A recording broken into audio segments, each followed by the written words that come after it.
आपल्यापैकी अनेकांकडे एकपेक्षा जास्त credit card आहे, पण जर तुम्ही क्रेडिट कार्ड वापरत नसाल तर तुम्हाला वार्षिक फीस भरावी लागते.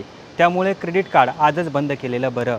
तर आजच्या या व्हिडिओतून आपण क्रेडिट कार्ड नेमकं बंद कसं करायचं याची सविस्तर माहिती जाणून घेणार आहोत. नमस्कार, मी सलमान शेख आणि आपण पाहताय ABP माझा. क्रेडिट कार्ड बंद केल्यानंतर तुमचा फालतू खर्च वाचतो, यासोबत तुम्हाला बँकेला वार्षिक फीस देखील द्यावी लागत नाही.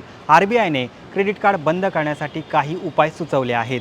तुम्ही क्रेडिट कार्ड बंद करण्याची विनंती केल्यास बँकेला फक्त 7 दिवसाच्या आतमध्ये ते कार्ड बंद करावे लागते.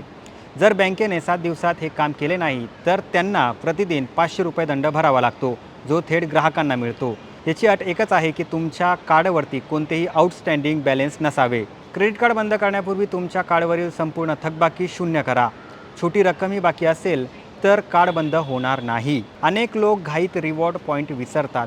कार्ड बंद करण्यापूर्वी तुमचे सर्व पॉईंट्स कॅशबॅक किंवा वाउचरमध्ये रिडीम करून घ्या. एकदा कार्ड बंद झाले की पॉईंट्स निरुपयोगी होतात. क्रेडिट कार्डवरती तुमचे ऑटो पेमेंट चालू असू शकते, जसे की तुमचा इन्शुरन्स प्रीमियम किंवा OTT सबस्क्रिप्शन. कार्ड बंद करण्याआधी ते दुसऱ्या कार्डावरती किंवा इतर खात्यावरती अपडेट करा, नाहीतर तुमची सेवा बंद होईल.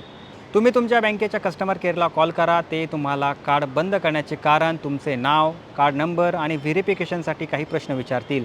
काही बँका ईमेल किंवा कार्ड कापून त्याचे फोटो पाठवायलाही सांगतात. तुमचे कार्ड बंद झाल्यानंतर त्याला व्यवस्थित मधून कापा आणि त्यानंतर त्याला डस्टबिनमध्ये फेकून द्या, कारण तुमचं कार्ड जर एखाद्याच्या हातामध्ये गेलं तर फ्रॉड देखील होऊ शकतो. तर या सोप्या स्टेप फॉलो करून तुम्ही तुमचं क्रेडिट कार्ड कायमचं बंद करू शकता.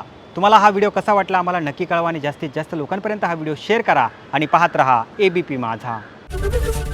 ABP माझा, उघडा डोळे बघा नीट.